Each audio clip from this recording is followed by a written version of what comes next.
Everyone, आज बहुत दिन बाद वीडियो बना रहे हैं। बीच में कुछ प्रॉब्लम हो गया था, टेक्निकल फॉल्ट्स एंड कुछ प्रॉब्लम था, तो इसीलिए वीडियो हम लोग बनाए नहीं। तो आज से हम लोग कोशिश करेंगे कि हर दिन एक छोटा वीडियो हम लोग अपलोड करेंगे आप लोग के बोर्ड्स लिए 2026 के लिए जो बैच है, और जेई और नीट के लिए भी वीडियो हम लोग देंगे। तो आप लोग फॉलो कीजिए और वीडियो अच्छा लगेगा तो लाइक भी कीजिएगा। तो आज हम लोग स्टार्ट करेंगे dual nature of radiation and matter. जैसे देखो, हम लोग को लाइट के बारे में ये पता है कि लाइट कॉर्पस्कुलर जो थ्योरी है वो भी फॉलो करता है, that is particle nature follow करते हैं। लाइट हम लोग का एक इलेक्ट्रोमैग्नेटिक नेचर भी है, वो इलेक्ट्रोमैग्नेटिक वेव्स भी है light. According to Max Planck ये हमारा क्वांटम थ्योरी भी लाइट फॉलो करता है, राइट। और वेव नेचर भी फॉलो करता है लाइट। सो लाइट का बहुत सारा थ्योरी है। तो आज हम लोग यहाँ पे देखेंगे कि लाइट का जो डुअल नेचर है एक मैटर के लिए, और लाइट का जो पार्टिकल है वो एज ए डुअल नेचर कैसे शो करते हैं वो हम लोग देखेंगे। जैसे देखो, कोई भी मेटल सरफेस है या कोई भी सरफेस है जहाँ पे अगर बाहर से लाइट आएगा, जैसे देखो ये कोई मेटल सरफेस है, ये मेटल सरफेस के ऊपर बाहर से कोई लाइट आया है, तो जो लाइट आएगा वो लाइट का कोई भी एनर्जी होगा। जैसे देखो E इंटू एच न्यू है हम लोग का फ्रीक्वेंसी। तो एक जो लाइट आता है यहाँ पे डुअल नेचर, जैसे यहाँ पे आइंस्टाइन का फोटो इलेक्ट्रिक इफेक्ट हम लोग पढ़ेंगे, तो वहाँ पे हम लोग ये देखेंगे कि यहाँ पे जो लाइट है वो light as a packet of energy आता है। मतलब ये कि ये जो लाइट आ रहा है इसको हम लोग ऐसे तोड़ सकते हैं कि ये एक पैकेट है, एक लाइट का पार्टिकल ऐसे बहुत सारा पैकेट ऑफ एनर्जी का कॉम्बिनेशन है। तो एक पैकेट का जो एनर्जी होता है, एक पैकेट का जो एनर्जी होता है उसको हम लोग बोलेंगे E equals to H nu. तो इसी को हम लोग डुअल नेचर से कैसे जस्टिफाई कर सकते हैं और कैसे हम लोग एक्सप्लेनेशन दे सकते हैं, हम लोग धीरे धीरे आगे बढ़ेंगे। उसके पहले हम लोग ये देख लेते हैं कि वर्क फंक्शन क्या होता है। जैसे देखो, अभी हम लोग बोले कि कोई भी लाइट मेटल सरफेस के ऊपर आएगा तो यहाँ पे जो एटम के बाहर जो इलेक्ट्रॉन रहेगा वो कुछ एनर्जी रिसीव करेगा, और रिसीव करने के बाद वो अपना बॉन्ड तोड़ेगा और सरफेस में चला जाएगा। जो इलेक्ट्रॉन है वो सरफेस में चला जाएगा। जो मिनिमम एनर्जी इस इलेक्ट्रॉन को चाहिए मेटल के सरफेस में आने के लिए, उसी को हम लोग वर्क फंक्शन बोलते हैं। वर्क फंक्शन, इसको फाई नॉट, डब्ल्यू नॉट, ये सबसे डिनोट किया जाता है। तो पहले हम लोग देखते हैं कि इलेक्ट्रॉन वोल्ट क्या है, इसका डेफिनेशन क्या है। 1 electron volt is the kinetic energy gained by an electron when it is accelerated through a potential difference of 1 volt. मतलब 1 वोल्ट जब हम लोग अप्लाई करेंगे वहां पे इलेक्ट्रॉन कितना एक्सीलरेटेड हो, वो इलेक्ट्रॉन कितना काइनेटिक एनर्जी गेन करेगा और वो एक्सीलरेशन कितना होगा, उसको हम लोग बोलते हैं कि इलेक्ट्रॉन वोल्ट, 1 इलेक्ट्रॉन वोल्ट। तो 1 इलेक्ट्रॉन वोल्ट मतलब एनर्जी कितना गेन किया, एनर्जी उतना ही गेन करेगा जितना उसका वर्क डन होगा। एनर्जी उतना ही गेन करेगा जितना उसका वर्क डन होगा बाई इलेक्ट्रिक फील्ड। और ये इसका वैल्यू हम लोग को पता है, Q इंटू बी होता है तुम्हारा एनर्जी और वर्क डन। और यहाँ पे ये वाला रिलेशन याद रखना कि 1 इलेक्ट्रॉन वोल्ट हम लोग का होता है 1.602 इंटू 10⁻19 जूल। फिर हम लोग देखते हैं कि फोटो इलेक्ट्रिक इफेक्ट। जैसे यहाँ पे हम लोग बोले कि कोई भी सुइटेबल फ्रीक्वेंसी का लाइट अगर कोई मेटल सरफेस के ऊपर आएगा तो जो मिनिमम एनर्जी चाहिए उस इलेक्ट्रॉन को बाहर निकलने के लिए, उसी को हम लोग फोटो इलेक्ट्रिक इफेक्ट कहते हैं। फोटोन मतलब लाइट है, फोटो मतलब लाइट है। तो लाइट का जो एनर्जी आने के बाद मेटल सरफेस से मेटल के अंदर से इलेक्ट्रॉन सरफेस में आएगा, उसी को फोटो इलेक्ट्रिक इफेक्ट बोलेंगे।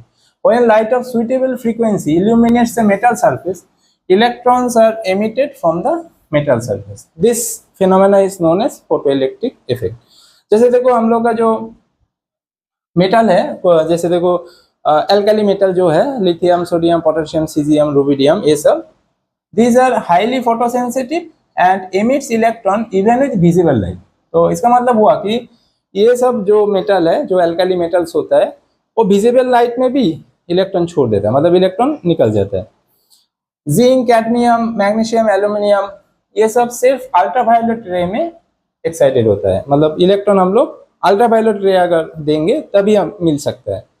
और X-rays eject electron even from heavy metals, तो हेवी मेटल से अगर इलेक्ट्रॉन निकालना है तो हम लोगों को एक्सरे देना पड़ेगा।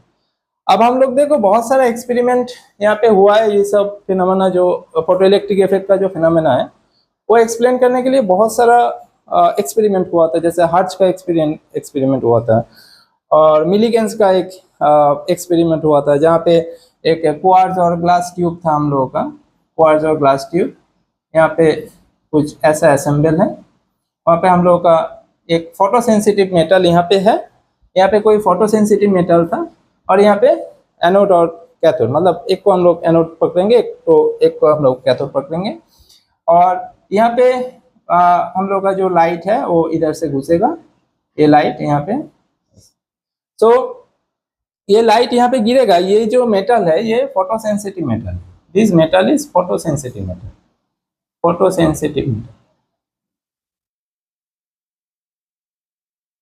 ये लाइट अगर इस मेटल के ऊपर गिरेगा तो यहाँ से कुछ, और यहाँ पे हम लोग पोटेंशियल भी अप्लाई करेंगे, पोटेंशियल भी यहाँ पे हम लोग अप्लाई करेंगे, ओके, पोटेंशियल भी हम लोग यहाँ पे अप्लाई करेंगे। तो जब पोटेंशियल हम लोग यहाँ पे अप्लाई करेंगे तो यहाँ पे पॉजिटिव साइड इस प्लेट के साथ कनेक्टेड है, तो यहाँ से जो इलेक्ट्रॉन मेटल सरफेस में आया था देखा गया है कि ये सब इलेक्ट्रॉन यहाँ पे जाएगा, इस प्लेट में जाएगा, ठीक है।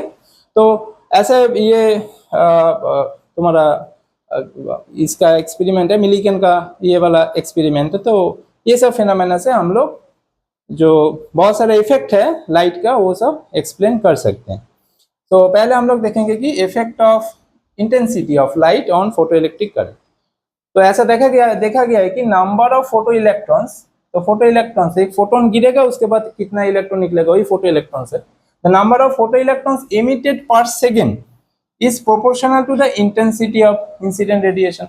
जैसे देखो यहाँ पे ग्राफ से भी ये क्लियर है कि एक्स एक्सिस में अगर हम लोग इंटेंसिटी ऑफ लाइट लेंगे और वाई एक्सिस में अगर हम लोग फोटो इलेक्ट्रिक करंट लेंगे, तो यहाँ पे तुम अगर देखो ये स्ट्रेट लाइन है, मतलब लाइट का इंटेंसिटी जितना बढ़ेगा, लाइट का इंटेंसिटी जितना बढ़ेगा इलेक्ट्रिक करंट उतना बढ़ेगा। इलेक्ट्रिक करंट मतलब क्या है, चार्ज, मतलब current Q equals to I T, तो I equals to Q by T, तो चार्ज निकलेगा, इलेक्ट्रॉन निकलेगा, तो हम E बाई टी बोल सकते हैं, यहाँ पे चार्ज है E बाई टी, राइट। सो यहाँ पे चार्ज एमिट होगा, मतलब यहाँ पे करंट जेनरेट होगा। तो हम लोग बोल सकते हैं यहाँ पे ग्राफ से ये क्लियर हो जाता है कि इंटेंसिटी जितना बढ़ेगा करंट भी उतना बढ़ेगा, मतलब उतना चार्ज मिल रहा है। हम लोग इन अदर वर्ड्स हम लोग बोल सकते हैं कि चार्ज भी उतना मिल रहा है हम लोग। तो आगे हम लोग आगे देखते हैं, ठीक है। तो अभी हम लोग देखेंगे, देखो वहाँ पे पिछले वाला स्लाइड में हम लोग ये वाला डायग्राम ड्रॉ किए थे जो लेनार्ड और मिलीगन का एक्सपेरिमेंट था, जहाँ से हम लोग को इंटेंसिटी, फ्रीक्वेंसी, पोटेंशियल, ये सब कैसे चेंज होता है लाइट के साथ साथ फोटो इलेक्ट्रिक इफेक्ट का क्या क्या चेंज होता है वो हम लोग यहाँ पे देख सकते हैं। जैसे देखो यहाँ पे ये पूरा डायग्राम हम लोग यहाँ पे ड्रॉ किए, जो यहाँ पे ये वाला हम लोग का ग्लास ट्यूब है और यहाँ पे क्वार्ट्ज विंडो है, ये this is known as quartz window, और यहाँ पे सनलाइट अगर आएगा यहाँ से, फोटोन अगर यहाँ से आएगा, और यहाँ पे कोई फोटो सेंसिटिव प्लेट है, this is photo sensitive plate. यहाँ पे फोटो सेंसिटिव प्लेट में अगर लाइट, यहाँ पे पर्टिकुलर फ्रीक्वेंसी का लाइट जो इलेक्ट्रॉन इमिट कर पाएगा, जो इलेक्ट्रॉन यहाँ से इमिट कर पाएगा, और यहाँ पे सरफेस में इलेक्ट्रॉन इमिट होता है। अब इस इलेक्ट्रॉन को खींचने के लिए कोई पॉजिटिव चार्ज चाहिए, तो this is anode, okay, this is a positive plate. If you notice, see if you notice, ये वाला हम लोगों का पॉजिटिव साइड के, बैटरी के पॉजिटिव साइड के साथ कनेक्टेड है। तो इसका मतलब ये जो एनोड प्लेट है जिसको हम लोग कलेक्टर भी बोलते हैं, वो इलेक्ट्रॉन यहाँ पे खींचेगा, वो इलेक्ट्रॉन यहाँ पे कलेक्ट करेगा। तो इलेक्ट्रॉन यहाँ पे, क्योंकि ये इलेक्ट्रॉन यहाँ पे कलेक्ट कर रहा है तो इसीलिए इसको कलेक्टर बोला जाता है, और इसको एनोड भी बोलते हैं। और ये कोई फोटो सेंसिटिव प्लेट है, और यहाँ पे पोटेंशियल डिवाइडर हम लोग एडजस्ट किए हैं पोटेंशियल को एडजस्ट करने के लिए, ताकि सब इलेक्ट्रॉन यहाँ पे वो खींच पाए, उसके हिसाब से हम लोग यहाँ पे पोटेंशियल डिवाइडर बायस यहाँ पे लगा दिए, ठीक है। तो ये वाला हम लोग का है एक्सपेरिमेंट। अब यहाँ पे देखो, पिछले वाला स्लाइड में हम लोग इंटेंसिटी के बारे में देखे थे, वहाँ पे और यहाँ पे हम लोग देखेंगे कि पोटेंशियल का क्या इफेक्ट होगा, दैट इज यहाँ पे इस पोटेंशियल का क्या इफेक्ट रहने वाला है वो हम लोग देखेंगे। अब देखो यहाँ पे दो केस है। पहला केस में हम लोग ले लेते हैं कि कोई एक इंटेंसिटी है, जैसे देखो यहाँ पे जो यहाँ पे लाइट आ रहा है, लेटर से ये पहला जो लाइट है, लाइट का जो इंटेंसिटी है लेटर से I1 और इसका फ्रीक्वेंसी भी फिक्स्ड है, मतलब एक लाइट का एक फ्रीक्वेंसी फिक्स्ड है। तो लेटर से जो पहला केस है वहां पे हम लोग इंटेंसिटी को I1 फिक्स कर देते हैं कि इंटेंसिटी I1 ही होगा, फ्रीक्वेंसी भी फिक्स कर देते हैं। और यहाँ पे हम लोग अब क्या करते हैं कि जो हम लोग का कलेक्टर टर्मिनल है, जो एनोड है, उसका पोटेंशियल हम लोग इंक्रीज करते हैं विथ रेस्पेक्ट टू सी। जो ए प्लेट का पोटेंशियल है वो विथ रेस्पेक्ट टू सी, मतलब इस प्लेट के रेस्पेक्ट में ये प्लेट पॉजिटिव टर्मिनल है, मतलब इसका पोटेंशियल हम लोग अभी इंक्रीज करते हैं, ठीक है। तो इसका पोटेंशियल अगर इंक्रीज करते हैं मतलब वो सी प्लेट के रेस्पेक्ट में ज्यादा पॉजिटिव चार्ज है, तो मतलब वो ज्यादा इलेक्ट्रॉन खींचेगा, इसका मतलब ये होता है।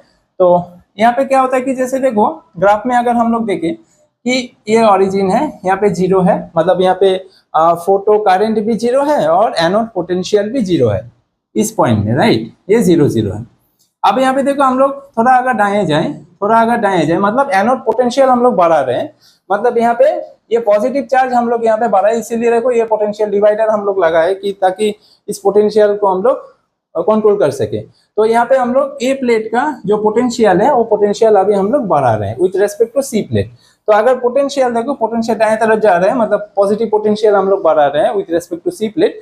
तो अगर पोटेंशियल अगर हम लोग बढ़ा रहे हैं तो ये इधर तुम देखो जो फोटो करंट है वो भी इंक्रीज हो रहा है, राइट, दिस देखो यहाँ पे फोटो करंट भी इंक्रीज, अप टू दिस ये इंक्रीज हुआ है, अप टू दिस ये इंक्रीज हुआ है, फोटो करंट भी इंक्रीज हुआ है। But after a certain time, let us say this potential after a certain time, देखो तुम कितना भी पोटेंशियल बढ़ा लो, उसका फोटो करंट हम लोग का फिक्स मिल रहा है। This is a straight line, almost straight line, you can say it's almost straight line. मतलब क्या हुआ, जब 0 वोल्ट से हम लोग पोटेंशियल बढ़ा रहे हैं, पॉजिटिव पोटेंशियल बढ़ा रहे हैं, तो हम लोग का फोटो करंट है वो भी बढ़ रहा था। पहले फोटो करंट यहाँ पे बढ़ रहा था, उसके बाद आफ्टर ए सर्टेन पोटेंशियल, तो late us say this potential, after a certain potential हम लोग का जो फोटो करंट है वो फिक्स्ड हो गया। और यहाँ पे एक चीज देखो, इस पूरा लाइन में इंटेंसिटी जो है हम लोग I1 इंटेंसिटी में इसको फिक्स करके रखा है, और फ्रीक्वेंसी भी हम लोग का म्यू है जो फिक्स करके रखा है। अब सेकेंड केस में आते हैं। सेकेंड केस में हम लोग लेते हैं कि नेगेटिव पोटेंशियल, मतलब अभी हम लोग इसको नेगेटिव टर्मिनल के साथ ज्वाइन करेंगे, बैटरी के नेगेटिव टर्मिनल के साथ ज्वाइन करेंगे। इसको उल्टा रेस्पेक्ट में भी हम लोग बोल सकते हैं कि ए का जो पोटेंशियल अभी होगा वो सी प्लेट से कम होगा, राइट। तो ए का जो पोटेंशियल होगा सी प्लेट से कम होगा। तो यहाँ पे देखो अगर 0 से हम लोग बाएं तरफ जाते हैं तो नेगेटिव पोटेंशियल अगर ए प्लेट में अगर हम लोग नेगेटिव पोटेंशियल अप्लाई करते हैं तो देखो यहाँ पे जो फोटो करंट है वो गिरने लगा है, फोटो करंट जो है गिरने लगा है। आफ्टर मतलब at a particular frequency of negative potential, जैसे कि यहाँ पे -V0, इस पोटेंशियल में आने के बाद ये देखो एक्स एक्सिस के ऊपर है, मतलब क्या है यहाँ पे फोटो करंट 0 हो गया। फोटो करंट 0 मतलब क्या है, ये इलेक्ट्रॉन निकलना बंद हो गया, तो दैट पोटेंशियल जहां से फोटो इलेक्ट्रिक इफेक्ट मतलब इलेक्ट्रॉन निकलना बंद हो जाता है, उस करंट को हम लोग बोलते हैं, उस पोटेंशियल को हम लोग बोलते हैं स्टॉपिंग पोटेंशियल, ठीक है। और यहाँ पे जो मैक्सिमम करंट मिल रहा है, देखो ये वाला है हम लोग का मैक्सिमम करंट, तो जो मैक्सिमम वैल्यू ऑफ करंट है वो है सैचुरेशन करंट, मतलब हम लोग बोल सकते हैं कि ये जो करंट है ये सैचुरेट हो गया। इसका मतलब क्या हुआ, सैचुरेट हो गया मतलब क्या है, सैचुरेट हो गया मतलब सी प्लेट से जितना भी इलेक्ट्रॉन निकला था वो सारा कलेक्ट हो गया, ए प्लेट में सारा इलेक्ट्रॉन कलेक्ट हो गया। इसका मतलब वो सैचुरेट हो गया, मतलब यहाँ से ना इलेक्ट्रॉन निकलेगा ना यहाँ पे इलेक्ट्रॉन घुसेगा। इसीलिए देखो यहाँ पे करंट जो है वो फिक्स्ड हो गया। पोटेंशियल हम लोग बढ़ाते गए मगर करंट हम लोग का फिक्स्ड हो गया, ठीक है। जो फोटो करंट है वो फिक्स्ड हो गया। इसका एक ही मतलब रुकता है कि ये वाला जो मेटल प्लेट है इससे और इलेक्ट्रॉन नहीं निकल रहा है, मतलब सारा जो इलेक्ट्रॉन निकला था वो कलेक्ट हो चुका है एट दिस पर्टिकुलर पोटेंशियल। तो उस पर्टिकुलर पोटेंशियल से जो करंट हम लोग का फिक्स्ड हो चुका है उसको हम लोग क्या बोलेंगे, सैचुरेशन करंट। और जो पर्टिकुलर नेगेटिव पोटेंशियल में, जैसे यहाँ पे माइनस वी नॉट है, जो पर्टिकुलर नेगेटिव पोटेंशियल में फोटो करंट जीरो हो जाता है, उस पर्टिकुलर पोटेंशियल को हम लोग बोलते हैं stopping potential. And this stopping potential is extremely important for your exam perspective. ठीक है, तो इसी को हम लोग कट ऑफ पोटेंशियल और स्टॉपिंग पोटेंशियल बोलते हैं। The value of the retarding potential, negative potential मतलब retarding potential, at which the potential photoelectric current becomes zero, उसको हम लोग बोलते हैं स्टॉपिंग पोटेंशियल। अब देखो यहाँ पे ये वाला जो पॉइंट है ना, ये वाला पॉइंट बहुत इंपॉर्टेंट है। अब तुम यहाँ पे ग्राफ में अगर देखो, हम लोग 3 इंटेंसिटी के लिए ये वाला ग्राफ ड्रॉ किया है, मगर एक चीज याद रखना कि यहाँ पे जो 3 ग्राफ हम लोग ड्रॉ किए, तीनों का जो फ्रीक्वेंसी है वो कांस्टेंट है। तीनों ग्राफ के लिए जो फ्रीक्वेंसी है वो कांस्टेंट है। तीनों ग्राफ के लिए जो फ्रीक्वेंसी है वो फ्रीक्वेंसी कांस्टेंट है। फ्रीक्वेंसी ऑफ इंसिडेंट रेडिएशन, तो यहाँ पे हम लोग जो बोल रहे थे, देखो यहाँ पे जो एक इंटेंसिटी मतलब इस लाइन के लिए इंटेंसिटी I1 जो है वो फिक्स्ड है, हम लोग देख पा रहे हैं। तो यहाँ पे देखो जो इस लाइन के लिए होगा, इस लाइन के वो I2 जो इंटेंसिटी है, उस लाइन के लिए I2 इंटेंसिटी हम लोग फिक्स रखे हैं। इस लाइन के लिए I3 इंटेंसिटी जो है फिक्स रखे हैं। मगर एक चीज याद है कि इस तीनों जो इंटेंसिटी का लाइट है, तीनों में हम लोग का जो फ्रीक्वेंसी है वो कांस्टेंट है। जो फ्रीक्वेंसी है वो कांस्टेंट रखे हम लोग, तभी ये एक्सपेरिमेंट हम लोग किए हैं। नाउ देखो, for a given frequency of incident radiation, photoelectrons are emitted with all velocities ranging from 0 to a certain maximum value, that is let us say Vmax। तो इसका मतलब ये होता है कि for a given frequency of incident radiation, मतलब frequency अगर change करेंगे तो हम लोग का जो मैक्सिमम वेलोसिटी है वो भी चेंज होगा, मतलब वेलोसिटी भी उसका चेंज होगा। Photoelectrons are emitted with all velocities, मतलब ऐसा नहीं है कि एक पर्टिकुलर वेलोसिटी का इलेक्ट्रॉन ही निकलेगा। यहाँ से जो इलेक्ट्रॉन निकल रहा था वो उसका जो वेलोसिटी है वो डिपेंड करेगा कि हम लोगों का जो एक तो है फ्रीक्वेंसी क्या है उसका, दूसरा है कि उसका इंटेंसिटी क्या होगा उसके ऊपर। और ये जो सारा जो इलेक्ट्रॉन का वेलोसिटी है वो 0 से Vmax तक वेरी करेगा। At the stopping potential V not, जो हम लोग यहाँ पे देख रहे थे कि V नॉट जो स्टॉपिंग पोटेंशियल में फोटो इलेक्ट्रिक करंट जो 0 हो जा रहा था, when no photo electrons are emitted, तो यहाँ पे इस पर्टिकुलर पोटेंशियल में कोई फोटो इलेक्ट्रॉन तो सी प्लेट से निकल नहीं रहा, क्योंकि वहाँ पे उतना एनर्जी बचा ही नहीं इलेक्ट्रॉन के पास कि वो मेटल प्लेट से बाहर आए, right. The work done by stopping potential on the fastest electron must be equal to its kinetic energy. मतलब अभी बोल रहा है कि अगर स्टॉपिंग पोटेंशियल मतलब इस पोटेंशियल से, अगर इस स्टॉपिंग पोटेंशियल में अगर कोई इलेक्ट्रॉन को हमको निकलना है तो कैसे निकलना है, तो उसका निकलना है कि ऐसे, जो यहाँ पे बोल रहा है कि देखो at the stopping potential V naught when no photo electrons are emitted, the work done by the photoelectrons, the work done by the stopping potential on the fastest electron must be equal to its kinetic energy। तो fastest electron के ऊपर जितना work done हम लोग करेंगे, जो stopping potential जो work done करता है उसके इक्वल एनर्जी हमको देना होगा, तभी हम लोग इलेक्ट्रॉन को निकाल पाएंगे। तो के मैक्स हम लोग का क्या हो जाएगा, half M V max square, और जो काइनेटिक एनर्जी जो हाफ एम वी स्क्वायर होता है वो हम लोग बोल सकते हैं कि E into V naught, okay, E we.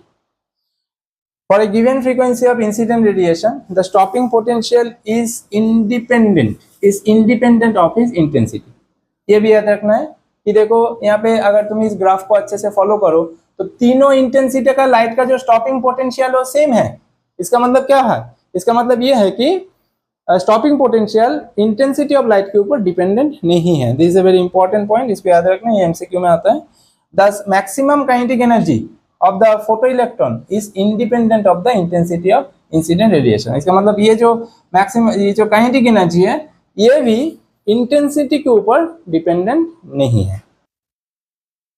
तो अभी हम लोग देखेंगे कि effect of frequency on incident radiation on stopping potential. तो जो फ्रीक्वेंसी अगर चेंज करेंगे तो स्टॉपिंग पोटेंशियल के ऊपर क्या उसका इफेक्ट होने वाला है वो हम लोग देखेंगे।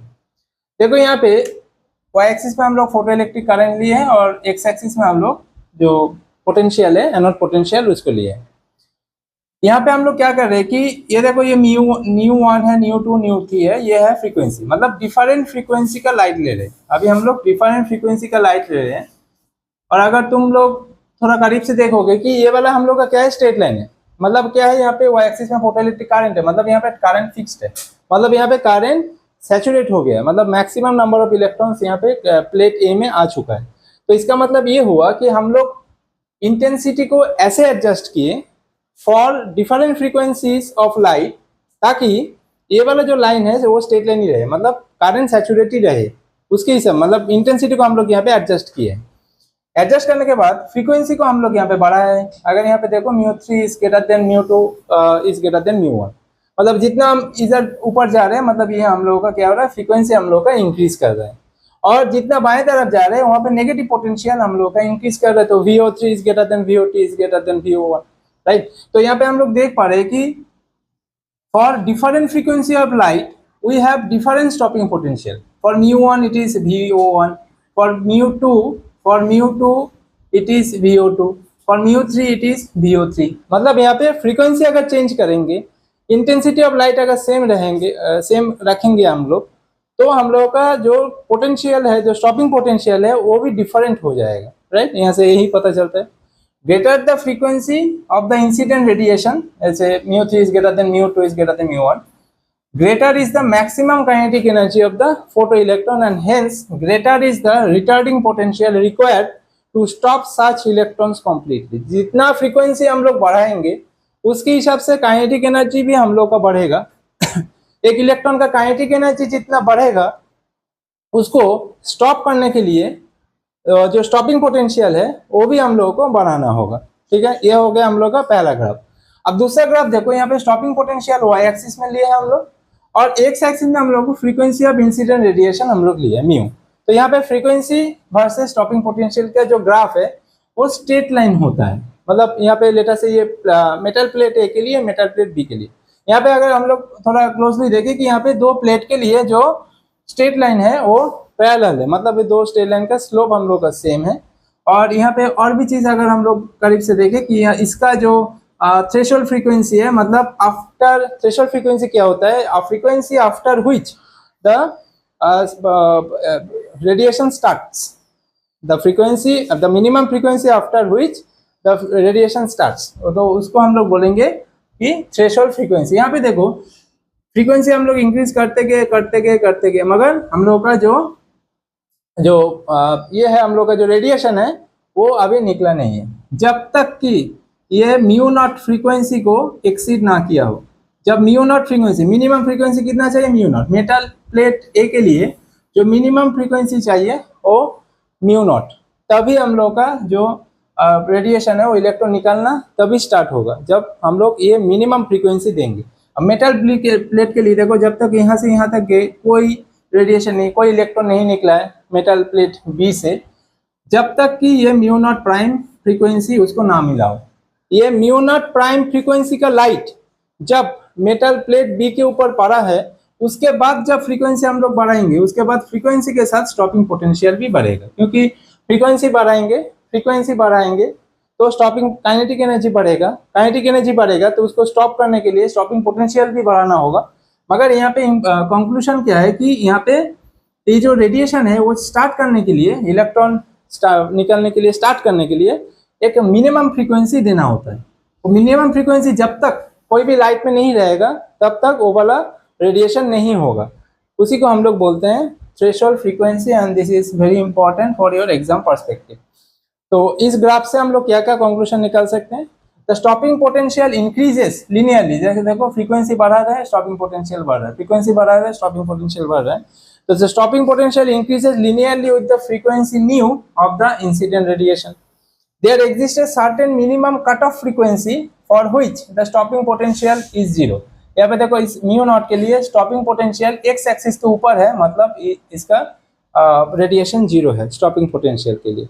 और थ्रेशोल्ड फ्रीक्वेंसी क्या है, the minimum value of the frequency of incident radiation below which the photoelectric emission stops all together.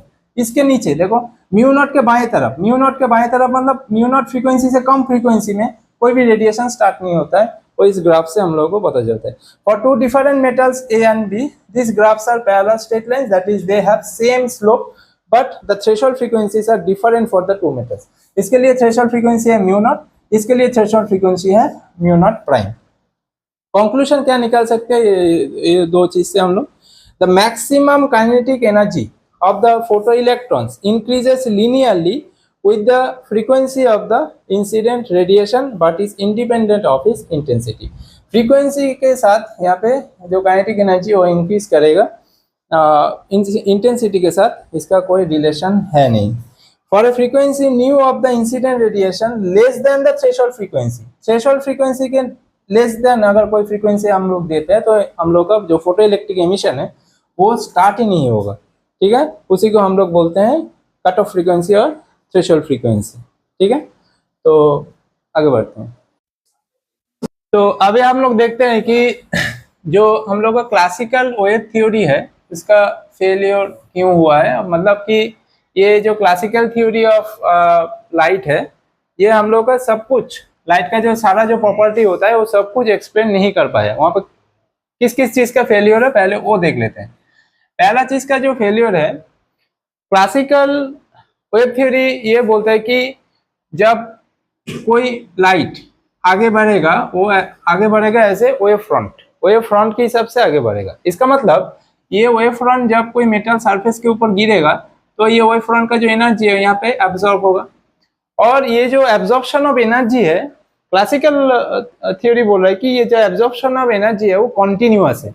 इसका मतलब क्या है, अगर यहाँ पे वेव फ्रंट का एनर्जी यहाँ पे कॉन्टिन्यूअसली एब्जॉर्ब हो रहा है, इसका मतलब हम लोग ये बोल सकते हैं कि इंटेंसिटी जितना बढ़ाएंगे एनर्जी उतना एब्जॉर्प्शन ज्यादा होगा. इसका मतलब यहाँ पे जो इलेक्ट्रॉन मेटल के यहाँ पे जो इलेक्ट्रॉन निकलने वाला है उसका जो मैक्सिमम काइनेटिक एनर्जी है वो इंटेंसिटी के ऊपर डिपेंड करेगा. मगर अभी अभी हम लोग देखे हैं कि जो इलेक्ट्रॉन निकलने वाला है जैसे half M V max square, जो इलेक्ट्रॉन जो निकलता है उसका जो मैक्सिमम वेलोसिटी होता है वो इंटेंसिटी के ऊपर डिपेंड नहीं करने वाला. ठीक है, तो ये पहला फेलियर है क्योंकि वेव फ्रंट के हिसाब से ये जो एब्जॉर्प्शन ऑफ एनर्जी है वो कॉन्टिन्यूअस है. इसका मतलब इंटेंसिटी जितना बढ़ाएंगे वो यहाँ पे जो मैक्सिमम काइनेटिक एनर्जी होगा वो भी बढ़ने वाला है. तो मगर हम लोग बाद में देखेंगे कि ये इंटेंसिटी के ऊपर, मगर हम लोग जानते हैं कि इंटेंसिटी के ऊपर ये डिपेंड नहीं करता है. सेकेंड जो फेलियर है यहाँ पे क्लासिकल थ्योरी में कोई थ्रेशोल्ड फ्रीक्वेंसी जैसा कोई कॉन्सेप्ट ही नहीं है. कोई थ्रेशोल्ड फ्रीक्वेंसी जैसा कोई कॉन्सेप्ट नहीं है यहाँ पे. तो पहला तो इंटेंसिटी का मैटर यहाँ पे कुछ यहाँ पे इंटेंसिटी का मैटर यहाँ पे क्लैरिफिकेशन नहीं हुआ. सेकेंड थिंग है कि यहाँ पे वेव थ्योरी में, क्लासिकल वेव थ्योरी में थ्रेशोल्ड फ्रीक्वेंसी जैसा कोई कॉन्सेप्ट नहीं है. मगर हम लोग अभी एक्सपेरिमेंटली हम लोग देख चुके हैं कि अगर कोई लाइट वेव को निकालना है, कोई वेव को अगर निकालना है, मतलब कोई इलेक्ट्रॉन को अगर सरफेस पे छोड़ना है तो उसके लिए मिनिमम एक फ्रीक्वेंसी देना चाहिए जिसको हम लोग थ्रेशोल्ड फ्रीक्वेंसी बोलते थे. मगर यहाँ पे क्लासिकल वेव थ्योरी में ऐसा कोई कॉन्सेप्ट नहीं है. और थर्ड थिंग है ये जो एब्जॉर्प्शन और एनर्जी होगा, तो जब मतलब वेव फ्रंट जब आगे बढ़ेगा, धीरे धीरे जब वेव फ्रंट आगे बढ़ेगा तो यहाँ पे क्या होगा कि पहला वेव फ्रंट जब इस इलेक्ट्रॉन को नॉकआउट करेगा और सेकेंड वेव फ्रंट जब इस इलेक्ट्रॉन को नॉकआउट करेगा, तो इसका मतलब क्या है कि यहाँ पे एक टाइम लैग होगा. मतलब ये एनर्जी एब्जॉर्ब होगा क्योंकि एब्जॉर्प्शन ऑफ एनर्जी यहाँ पे क्या होता है, कॉन्टिन्यूअस होता है. तो एब्जॉर्प्शन ऑफ एनर्जी कॉन्टिन्यूअस मतलब ये हुआ कि यहाँ पे इलेक्ट्रॉन पहले एनर्जी एब्जॉर्ब करेगा उसके बाद निकलेगा. इसका मतलब इलेक्ट्रॉन निकलते समय यहाँ पे कुछ टाइम लैग होगा, मतलब कुछ टाइम का यहाँ पे डिफरेंस होगा. तो ये इसका मतलब टाइम लैग होना चाहिए according to classical wave theory. तो इसके लिए इसके बाद आया हम लोगों का आइंस्टाइन. ये सब काउंटर करने के लिए, क्लासिकल वेव थ्योरी को काउंटर करने के लिए हम लोग का आया Einstein theory of photo electric effect. और इस फोटो इलेक्ट्रिक इफेक्ट के लिए आइंस्टाइन को नोबेल प्राइज भी मिला था. राइट, सो देख लेते हैं कि आइंस्टाइन को वेव थ्योरी क्या है. यहाँ पे बोले कि कोई अगर मेटल सरफेस है, यहाँ पे अंदर कोई इलेक्ट्रॉन फंसा है, कोई इलेक्ट्रॉन बाउंडेड है, इस इलेक्ट्रॉन को अगर निकालना है और ये जो इंसिडेंट लाइट है, इस इंसिडेंट लाइट का कोई एक एनर्जी होगा, लेट अस से E = h न्यू. तो ये इंसिडेंट जो फोटोन है, इंसिडेंट जो लाइट है, इसका एनर्जी है h न्यू. ये जो एनर्जी मतलब ये जो इंसिडेंट लाइट आ रहा है इसको हम लोग बोलते हैं एक फोटोन, मतलब एक पैकेट. मतलब यहाँ पे हर जो इलेक्ट्रॉन निकलेगा वो एक एक पैकेट के लिए निकलेगा और ये हर पैकेट का जो एनर्जी होगा वो = h न्यू ही होगा. ठीक है, ये आइंस्टाइन बोल रहा है कि हर जो पैकेट होगा, हर पैकेट का एनर्जी बराबर है और वो इक्वल्स टू एच न्यू ही होने वाला है। अच्छा चलो, तो ये फोटोन आया, यहाँ पे कुछ एनर्जी मतलब इक्वल्स टू एच न्यू का कुछ एनर्जी यहाँ इस इलेक्ट्रॉन को दिया, ये इलेक्ट्रॉन नॉकआउट हो गया, मेटल के सरफेस में आया, और बाद बाकी जो एनर्जी है इक्वल्स टू एच न्यू का जो बाद बाकी एनर्जी है वो किस में गया, इलेक्ट्रॉन को वेलोसिटी में कन्वर्ट करने के लिए चला गया।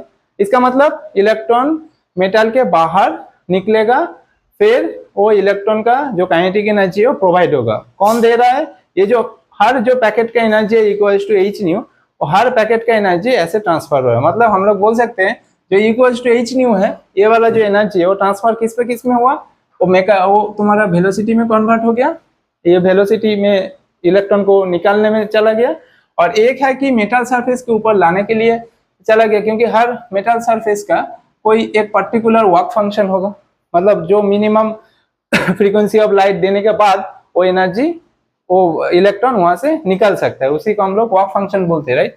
तो यहाँ पे जो maximum kinetic energy K max, वो वाला हम लोग का क्या है, half M V max square, that should be equal to H nu minus W naught, और डब्ल्यू नॉट भी एनर्जी ही है, तो उसको हम लोग बोलते हैं कि थ्रेशोल्ड एनर्जी, डेटा से थ्रेशोल्ड फ्रीक्वेंसी म्यू नॉट है, तो उसका एनर्जी वर्क फंक्शन क्या हो जाएगा, h इंटू म्यू नॉट, तो डब्ल्यू नॉट हो जाएगा h इंटू म्यू नॉट।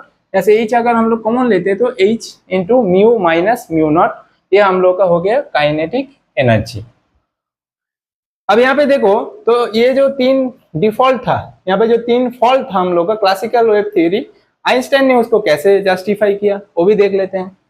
पहले देखो, यहाँ पे हम लोग का इंटेंसिटी का एक माजरा था कि क्लासिकल वेव थ्योरी बोल रहा था कि जितना इंटेंसिटी होगा उसके हिसाब से ये काइनेटिक एनर्जी चेंज होगा, मगर यहाँ पे आइंस्टाइन ने ये प्रूव कर दिया कि इंटेंसिटी हम लोग जितना भी बढ़ाएं, इंटेंसिटी से कोई मतलब नहीं, इंटेंसिटी ज्यादा मतलब, यहाँ पे इंटेंसिटी ज्यादा मतलब ये जो पैकेट है, लाइट वेव पैकेट है, ये ज्यादा है, इसका मतलब, मगर हम लोग ये तो जानते हैं कि हर पैकेट का एनर्जी कांस्टेंट है, इक्वल्स टू एच न्यू, हर पैकेट का एनर्जी कांस्टेंट है।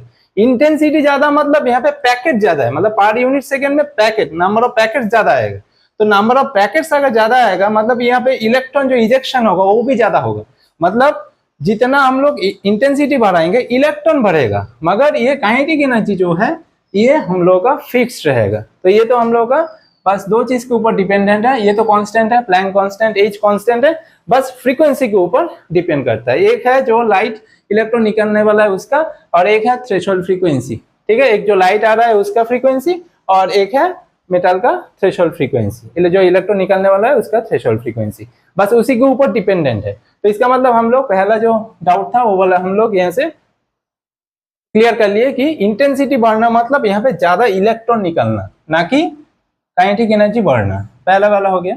सेकंड वाला हम लोग का क्या था, यहाँ पे थ्रेशोल्ड फ्रीक्वेंसी का कॉन्सेप्ट नहीं था क्लासिकल वेव थ्योरी में, मगर यहाँ पे थ्रेशोल्ड फ्रीक्वेंसी का कॉन्सेप्ट है। तुम अगर यहाँ पे अच्छे से देखो कि यहाँ पे हम लोग का के मैक्स है h into mu minus mu naught. अब देखो म्यू क्या है, म्यू ये वाला जो लाइट आ रहा है उसका फ्रीक्वेंसी है, और म्यू नॉट अगर देखो mu less than mu naught हो गया, मतलब जो लाइट का पैकेट यहाँ पे आ रहा है अगर उसका फ्रीक्वेंसी थ्रेशोल्ड फ्रीक्वेंसी से कम है, इसका मतलब के मैक्स हम लोग का क्या होना चाहिए, according to mathematical equation negative होना चाहिए। अब काइनेटिक एनर्जी नेगेटिव कैसे हो सकता है, क्योंकि काइनेटिक एनर्जी में हाफ एम वी स्क्वायर है, मतलब हमेशा मास पॉजिटिव है, वी स्क्वायर भी पॉजिटिव होगा, तो ये नेगेटिव नहीं हो सकता। इसका मतलब हम लोग क्या बोल सकते हैं कि यहाँ पे एक फ्रीक्वेंसी का कॉन्सेप्ट है, थ्रेशोल्ड फ्रीक्वेंसी का कॉन्सेप्ट है, मतलब इस इलेक्ट्रॉन को अगर तुमको बाहर निकलना है तो मिनिमम तुमको ये फ्रीक्वेंसी देना ही देना है, जो लाइट आ रहा है वो लाइट का मिनिमम फ्रीक्वेंसी एच न्यू के बराबर होना चाहिए, तभी ये निकल सकता है। तो ये भी हम लोग डाउट सॉल्व कर लिए, जो क्लासिकल वेव थ्योरी है जो सॉल्व नहीं कर पाया था वो भी सॉल्व कर लिए। अच्छा, यहाँ पे बोल रहा था कि टाइम लैग होगा, मतलब क्योंकि वहां पे absorption of energy according to classical wave theory, absorption of energy क्या था, कॉन्टिन्यूअस था। तो एनर्जी आएगा, इलेक्ट्रॉन एनर्जी को एब्जॉर्ब करेगा, उसके बाद निकलेगा, तो एनर्जी एब्जॉर्ब करना और निकलने के बीच में थोड़ा सा टाइम गैप होता है, टाइम लैग होता है, मगर यहाँ पे टाइम लैग का कॉन्सेप्ट नहीं है। क्यों? क्योंकि यहाँ पे हर फोटोन का एनर्जी ही एच न्यू है, मतलब ये जस्ट तुम ऐसे सोचो कि ये जो इक्वल टू एच न्यू जो पैकेट है, इसको एक बॉल ले लो, एक बॉल आया, इलेक्ट्रॉन को और एक बॉल ले लो, ये एक बॉल आया, इसको धक्का मारा, ये बॉल निकल गया, ठीक है।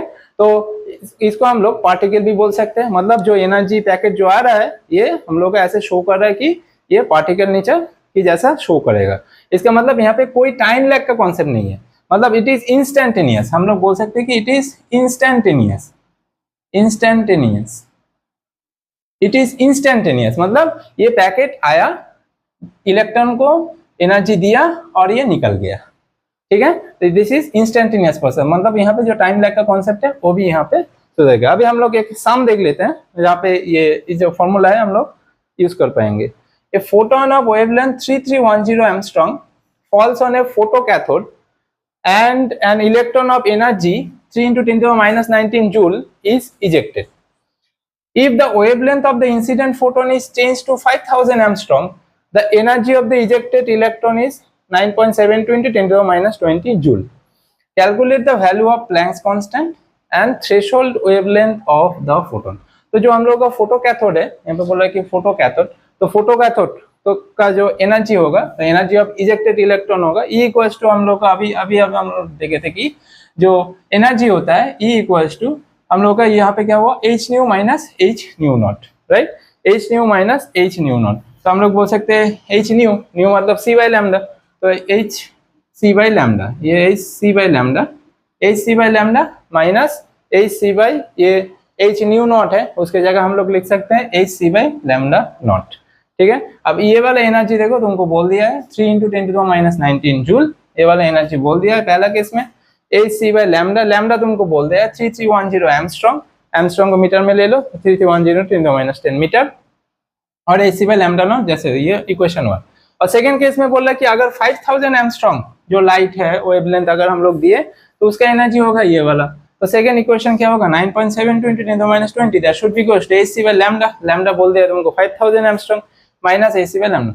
अब 2 से 1 सब्ट्रैक्ट कर दो, 2 से 1 सब्ट्रैक्ट कर दो, तो ये क्वेश्चन ऐसा कुछ आने वाला है, और यहाँ पे ये वाला चीज यहाँ पे कट जाएगा, फिर यहाँ पे कॉमन ले लेना। कैलकुलेशन मैं तुम लोग के ऊपर छोड़ देता हूँ, इसको कैलकुलेट कर लेना। c का वैल्यू 3 × 10⁸ मीटर पर सेकंड बता देना यहाँ पे, तो h का जो वैल्यू निकल के आता है वो वैल्यू होगा 6.62 × 10⁻34 जूल सेकेंड। अब सेकेंड में हम लोग को बोला है कि थ्रेशोल्ड वेवलेंथ निकालो। थ्रेशोल्ड वेवलेंथ मतलब ये यहाँ पे म्यू नॉट जो है वो थ्रेशोल्ड फ्रीक्वेंसी है, तो उनको बोला है थ्रेशोल्ड वेवलेंथ निकालो, मतलब लैम्डा नॉट निकालो। तो हम लोग को तो पता है कि वर्क फंक्शन, जैसे तो यहाँ पे work function W not equal हम लोग क्या बोल सकते हैं, h new minus half mv², मतलब h न्यू माइनस e बोल सकते हैं, ये हम लोग का e है, तो h न्यू माइनस e, तो h न्यू मतलब c बाई लैम्डा, तो h c by lambda minus e। h का वैल्यू पता है, c का वैल्यू पता है, लैम्डा का वैल्यू भी पता है, क्योंकि जो इनिशियली आ रहा था वो 3310 एंगस्ट्रॉम आ रहा था, 3310 इसको मीटर में लेके जाओ, और e का जो वैल्यू है, e का जो वैल्यू है वो हम लोग को बोल दिया कि 3 × 10⁻19 जूल। बैठा दो, उसके बाद कैलकुलेशन करो, ऐसा कुछ आने वाला है। तो फिर थ्रेशोल्ड वेवलेंथ निकाल लो यहाँ से, E इक्वल्स टू हम लोग को पता है कि h c by lambda naught equals to W naught, तो लैम्डा नॉट क्या हो जाएगा, h c by W naught. W naught हम लोग निकाल लिए यहाँ से 3 × 10⁻19, h का वैल्यू पता है, c का वैल्यू पता है, बैठा दो, तो ऐसा कुछ आने वाला है। इसको एंगस्ट्रॉम में लेके जाओ तो 6620 एंगस्ट्रॉम ऐसा आएगा। तो अभी हम लोग देखेंगे कि डुअल नेचर ऑफ मैटर, जो डी ब्रॉगली वेव्स, ये क्या होता है। जैसे देखो हम लोग का यहाँ पे बहुत ही इंटरेस्टिंग है, लाइट इंटरेस्टिंग इसीलिए है क्योंकि ये पार्टिकल नेचर भी शो करता है, ये वेव नेचर भी शो करता है। जैसे देखो वेव नेचर से हम लोग ये सारा जितना लाइट का फिनोमेना होता है, इंटरफेरेंस, डिफ्रैक्शन, पोलराइजेशन, ये सारा हम लोग वेव नेचर से एक्सप्लेन कर सकते हैं। और व्हेयरएज जो फोटोइलेक्ट्रिक इफेक्ट अभी हम लोग सीखे हैं, कॉम्पटन इफेक्ट जो है, ये सारा इफेक्ट हम लोग का जो पार्टिकल नेचर है उसको शो करता है। और ये सारा इफेक्ट किसके ऊपर डिपेंडेंट है, ये क्वांटम थ्योरी ऑफ लाइट के ऊपर डिपेंडेंट है, और ये पार्टिकल नेचर शो करता है। इसका मतलब एक जो लाइट है वही तुम्हारा वेव नेचर है, वही तुम्हारा पार्टिकल नेचर है। तो इसी को हम लोग, जब एक लाइट दोनों नेचर शो करता है तभी हम लाइट को बोल सकते हैं कि बेटा ये डुअल नेचर शो करेगा, ऐसा हम लोग बोल सकते हैं, राइट। तो इसका मतलब लाइट कभी कभी पार्टिकल, एक ही लाइट कभी कभी पार्टिकल के जैसा बिहेव करेगा, कभी कभी ये OF की तरह बिहेव करेगा, OF की तरह बिहेव करेगा, ये सब फिनोमेना हम लोग एक्सप्लेन कर सकते हैं। पार्टिकल की तरह बिहेव करेगा तो ये सब फिनोमेना हम लोग एक्सप्लेन कर सकते हैं। अब डी ब्रॉगली यहाँ पे आगे बढ़ के ये जो पार्टिकल नेचर है इसको थोड़ा आगे बढ़ा है, लाइट से भी आगे बढ़ा दिया। मतलब अब डी ब्रॉगली बोल रहा है कि ऐसा जरूरत नहीं है कि लाइट ही होना चाहिए, लाइट का ही वेव नेचर है ऐसा नहीं है। वो बोल रहा है कि कोई भी मूविंग पार्टिकल जिसका वेलोसिटी है उसी के अंदर वेवलेंथ है। इसका मतलब हम लोग जब मूव करते हैं, हम लोग का जो वेलोसिटी रहता है, हम लोग कार भगाते हैं, हम लोग भागते हैं, कुछ भी, मतलब हम लोग भागते हैं, मतलब हम लोगों का भी खुद का, हर ह्यूमन बीइंग का अलग अलग वेवलेंथ है। वो आगे बढ़ चढ़ के डी ब्रॉगली वो बोल रहा है। जैसे देखो कोई लेटर से कोई फोटोन है, तो फोटोन का अगर वेव नेचर शो करेगा वो फोटोन, तो E equals to H nu energy अभी हम लोग देखे है। अगर वही फोटोन वही लाइट अगर पार्टिकल की तरह बिहेव करेगा तो उसका एनर्जी क्या होगा, इक्वल्स टू mc स्क्वायर। तो ये भी एनर्जी है, ये भी एनर्जी है, ये OF का एनर्जी है, ये पार्टिकल का एनर्जी है, तो दोनों तो एनर्जी ही है, तो हम लोग दो एनर्जी को इक्वल कर सकते हैं। अब न्यू है c बाई लैम्डा, तो H C by lambda equals to mc square. तो लैम्डा यहाँ से हो गया, एक सी यहाँ पे चला जाएगा, तो लैम्डा इक्वल्स टू हो गया h by mc। h by mc मतलब मास इंटू वेलोसिटी क्या होता है, मोमेंटम। तो लैम्डा हो गया हम लोगों का h बाई p। इसका मतलब यहाँ से हम लोग देख सकते हैं कि जो पार्टिकल का वेव लेंथ है, एक पार्टिकल का जो वेव नेचर है, मतलब वेव लेंथ है, वो मोमेंटम के ऊपर डिपेंडेंट है। तो ये लाइट से भी आगे बढ़ा दिया, डी ब्रॉगली वेवलेंथ जो है वो लाइट से भी उसको आगे बढ़ा दिया। बोले कि कोई भी मूविंग ऑब्जेक्ट, यहाँ से हम लोग देख पा रहे हैं कि अगर लेटर से देखो मास इनटू वेलोसिटी है, तो इसको हम लोग ऐसे भी बोल सकते हैं h बाई एम सी, सिर्फ लाइट का होगा ऐसा जरूरी नहीं है, h बाई एम भी बोल सकते हैं, कोई भी moving object h by M भी हम लोग बोल सकते हैं। यहाँ पे हम लोग देख सकते हैं कि अगर वेलोसिटी जीरो हो गया, अगर तुम यहाँ पे वेलोसिटी जीरो कर दो, 1/0 इनफाइनाइट हो जाएगा, मतलब लैम्डा यहाँ पे इनफाइनाइट हो जाएगा, वेवलेंथ यहाँ पे इनफाइनाइट हो जाएगा। मतलब वेवलेंथ अगर तुमको पाना है तो यहाँ पे वेलोसिटी का कोई फाइनाइट वैल्यू होना चाहिए, वेलोसिटी जीरो नहीं होगा, जीरो का इनफाइनाइट वेवलेंथ तुमको कभी दिखा, मतलब तुमको कभी दिखेगा भी नहीं वो वाला चीज। मतलब कोई फाइनाइट वेलोसिटी तुम्हें अगर यहाँ पे लोगे तो तुमको फाइनाइट वेवलेंथ दिखेगा। इसका मतलब तुम भी जब मूव करते हो तुम्हारे अंदर भी कोई पर्टिकुलर वेवलेंथ जनरेट होगा। This is the success of de Broglie wavelength. अब de Broglie wavelength of electron का निकाल लेते हैं हम लोग। जैसे देखो काइनेटिक एनर्जी जो इलेक्ट्रॉन का जो काइनेटिक एनर्जी लेटर से हाफ mv स्क्वायर, यहाँ पे m ऊपर मल्टीप्लाई करो तो m स्क्वायर हो जाएगा, नीचे m मल्टीप्लाई करो, m square b square, m into भी p होता है, मतलब ये p स्क्वायर हो जाएगा, p स्क्वायर बाय 2m हो गया। ओके, और वर्क डन जो है वो इलेक्ट्रॉन का वर्क डन क्या होता है, E इंटू वी। अब यहाँ पे जो एनर्जी है, ये जो वर्क डन है, दोनों इक्वल होना चाहिए, क्योंकि वर्क डन ही एनर्जी में कन्वर्ट होता है और एनर्जी ही वर्क डन में कन्वर्ट होता है, तो ये दोनों का हम लोग इक्वल कर सकते हैं। p square by 2m that should be equal to E into V. अब देखो यहाँ पे हम लोग का यहाँ पे क्या हो गया, p square equal to 2m ev। Okay, E into v हम लोग का यहाँ पे क्या है, काइनेटिक एनर्जी बोल सकते हैं, E इंटू वी। तो इसका मतलब ऐसा, अच्छा इसको अगर हम लोग इक्वल करें तो p हो जाएगा √2m के, ये एक इक्वेशन आ गया। ओके, इसको अगर हम लोग इक्वल करें तो p इक्वल्स टू आ गया √2m ev, ऐसा आ गया। अब de Broglie wavelength of electron क्या हो जाएगा, अभी हम लोग देखें h बाई p होता है, lambda equals to h by p होता है, तो h बाई p हम लोग निकाल ले √2m के। और अगर वोल्ट के हिसाब से, वोल्टेज के हिसाब से लिखना है तो ये चीज याद रखना कि ये वोल्टेज है, ये वोल्टेज है, राइट, ये वेलोसिटी नहीं है। h बाई √2m ev ये वोल्टेज है। ओके, तो ये वाला इक्वेशन याद रखना, बहुत इंपॉर्टेंट हो जाता है। अगर h बाई 2m ev यहाँ पे अगर हम लोग प्लैंक कांस्टेंट बैठा दे, चार्ज का वैल्यू बैठा दे और इलेक्ट्रॉन का मास बैठा दे, 1/√2 का वैल्यू लिख ले, लिखने के बाद कैलकुलेशन करने के बाद ये फॉर्मूला जो है ना, ये यहाँ पे सिंप्लीफाई हो जाता है। तो हम लोग का जो बोर्ड्स है और बाकी सब जगह कॉम्पिटिटिव एग्जाम है, सारा में हम लोग ज्यादा से ज्यादा फॉर्मूला यही वाला यूज करेंगे। जो वेवलेंथ होगा वो होगा 12.3 बाई √v, और यहाँ पे v पोटेंशियल है, बार बार बोल रहे हैं, ये पोटेंशियल है, अप्लाइड वोल्टेज है, एंगस्ट्रॉम, इतना एंगस्ट्रॉम होगा।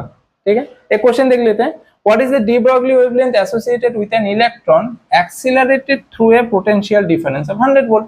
मतलब वो भी बोल दिया तुमको यहाँ पे, और लैम्डा का ऊपर फॉर्मूला लगा दो। अब यहाँ पे देखो ये एंगस्ट्रॉम है और यहाँ पे नैनोमीटर में हम लोग लिए है, तो 1 एंगस्ट्रॉम मतलब 10⁻⁻10 मीटर, उसको नैनोमीटर में 10⁻⁹ मीटर होगा नैनोमीटर, तो 1 डेसिमल बाएं तरफ जाएगा, तो ये 1.227, इसी को हम लोग 12.3 लिए थे, तो एक डेसिमल बाएं तरफ जाएगा, तो 1.227 और 1.23 भी बोल सकते हैं अकॉर्डिंग टू दैट इक्वेशन, 1.23 भी बोल सकते हो। एक डेसिमल आगे गया तो एंगस्ट्रॉम को हम लोग लिखे नैनोमीटर, पोटेंशियल बोल दिया 100, इसको कैलकुलेट कर लेना, ये ऐसा कुछ आने वाला है। अब तुमको पूछा है कि what is the D Broglie wavelength, D Broglie wavelength तो निकाल लिया, अगर एग्जाम में पूछे कि ये वेवलेंथ किसके बराबर है, इसके लिए तुम लोग को वो जो वेवलेंथ का चार्ट है उसमें इसको देखोगे तो ये एक्सरे का वेवलेंथ आता है। ऐसा भी ऑप्शन में ऐसा भी हो सकता है कि एक्सरे कौन सा रे है, एक्सरे है, गामा रे क्या है, तो सारा का वेवलेंथ तुमको याद होना चाहिए। यहाँ से हम लोग का ये जो dual nature of radiation and matter है, डुअल नेचर ऑफ लाइट है, ये खत्म हो गया। अगर तुम लोग को लगता है कि ये वीडियो अच्छा है, तुम लोगों को कुछ हेल्प किया है समझने में, कुछ इसमें आप जेई का लिए जो एक्स्ट्रा कुछ है वो हम लोग बाद में सेकेंड पार्ट में हम लोग अपलोड करेंगे। ये जो पहला पार्ट है ये सिर्फ बोर्ड्स के लिए कॉन्सेंट्रेट किया गया है। अगर कोई सम चाहिए, दूसरा कुछ चाहिए, कोई डाउट है, कमेंट सेक्शन में कमेंट कर सकते हो आप लोग, और बाद में हम देख के उसका रिप्लाई जरूर देंगे। Thank you very much.